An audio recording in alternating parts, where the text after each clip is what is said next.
Well, hey, haven't been back here in a while. Who here likes nostalgia?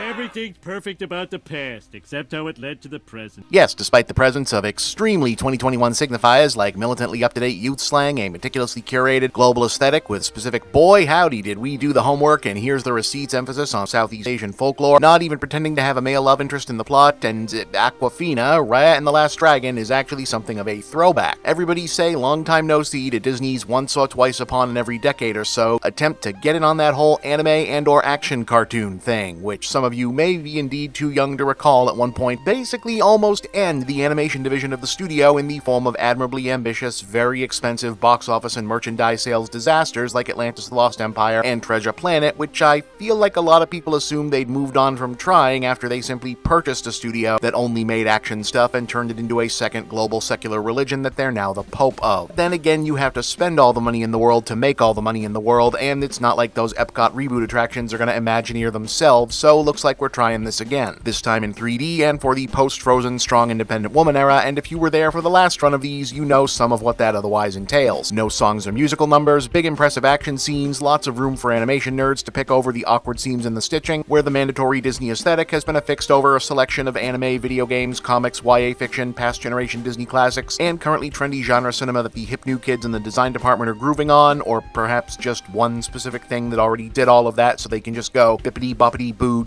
done, and enough densely packed world building, extra characters, mythos, lore, relationship dynamics, and things fitting into other things, mechanics of plot, intrigue, and otherwise, where you really have to feel for the story folks who clearly packed the kind of workload into the extra production schedule of these things, may be more suited to a series or multi-part franchise, and were then reminded, oh yeah, we've still got to eventually get this down to one protagonist, one antagonist, a sidekick, a shape-shifting comedy sidekick, and possibly some backup merch in case it's a long Happy Meal month because our target audience can maybe stay seated for like 90 minutes tops. Given those factors, how did it work out? Honestly, pretty good. I mean, not so pretty good that you can't discern why the big bosses looked at their lineup and said, okay, between the two, Black Widow is staying theater exclusive and this one can be a premium plus split, but still pretty damn solid. Memorable characters, good animation, briskly paced. I mean, to be very clear, despite the studio history comparison, this is leagues better than the two bloated steampunky things. This is actually good. Most of the comedy works, the dragon itself is a really fun design, and the fight scenes especially are some seriously tough, crunchy, knock-around stuff I was not expecting in that respect. Plot-wise, anyone over 12 is going to figure out where pretty much all of this is going really early on, and there isn't a significant swerve or big unexpected, oh, that's what this was about, waiting to hit anyone at any point. It's about what it looks like on the can, or rather the extended flashback within a flashback expository double prologue. We're in a fantasy version of Southeast Asia centered around 5 kingdoms long at war over a magic crystal, represent the martyred spirits of ancient dragons created to seal away a race of evil, purple, smoke, energy monsters that turn people stone. Look, they aren't the real antagonists, they're just kind of evil weather, which return to nuke the place into full-on dystopian tribalism when things get heated enough to break said crystal into 5 pieces, with each kingdom taking one, etc., etc. Kelly Marie Tran's Raya is the brave but jaded swordswoman princess protagonist who blames herself for the situation because reasons and is questing to revive the last of the dragons, voiced by Aquafina, and snatch back the other 4 broken pieces from the other 4 quote-unquote enemy kingdoms in order to power up said dragons, seal the monsters back up, unpetrify the turned-to-stone people, and belatedly learn the obvious lesson about not pushing the gigantic do not push this or the world ends button the next time what was essentially one of those is a thing, and also about being allies instead of enemies, making friends, letting go of old grudges, etc. I guess. I'd say jokes aside, but that's exactly the kind of humor this film traffics in regarding its own mythos whenever things threaten to become too self-serious about the details, which has the usual effect in such instances of keeping the energy light and breezy, but the more useful one here of letting the characterizations take center stage when it comes to the serious beats. Since we're working without song numbers and the really only one alt animation cutaway gag, there's not a lot of room for the protagonist friend team variety act approach that's become Disney norm for these productions, so it's up to the characters simply having a natural flow between their serious observations of the world and situations of their humorous observations of the same to work the change-ups, and it functions surprisingly well, given how much of an outsized personality Aquafina's dragon at first appears to be, and how undercooked the B-tier sidekicks, a smart alecky kid, a baby, some monkeys, and Benedict Wong as a big bruiser at first appear. Instead, the oversell turns out to have been for Gemma Chan's Namari, Raya's perpetual arch-frenemy and ostensibly our principal antagonist. It's not that her performance and design aren't working overtime on being unique or iconic, particularly given the eventual place she's meant to fill in the narrative, but as the plot clarifies into its second act, visit location, get MacGuffin piece, collect new party member rhythm, it also clarifies that her full-on dark reflection of the hero characterization is going to be one of the abbreviated, short-shrifted handful of side plots that probably would have gotten a more fleshed-out presence in a feature with more room to breathe, and also, yes, outside of pre-fight scene banter, her and Raya don't really have much of a character relationship, so much as they do a memo from Disney to the fanfiction shipper community that reads, just go ahead and fill this one in for us guys, we know you were going to do that anyway. Even still, when it gets to where it was meant to go and does land, you really don't ever see a female hero-villain pair go at it quite this viciously or with as much kick behind the action stuff in these kind of films, so it certainly delivers that, plus the overall staging and performances make up for a lot where otherwise might have found the text a little on the light side. It's honestly entirely possible that Raya overall is a little too ambitious for its own good, that it fulfills such a big ask on certain levels that staying safe in others feels a little less interesting choice than it otherwise would have, but it works where it needs to. The animation, as I said, very good, kids will very likely be entertained by it, and it's certainly a different enough Disney experience from the usual we've been getting lately, so I'm going to call it a worthy 7 of 10 and recommend.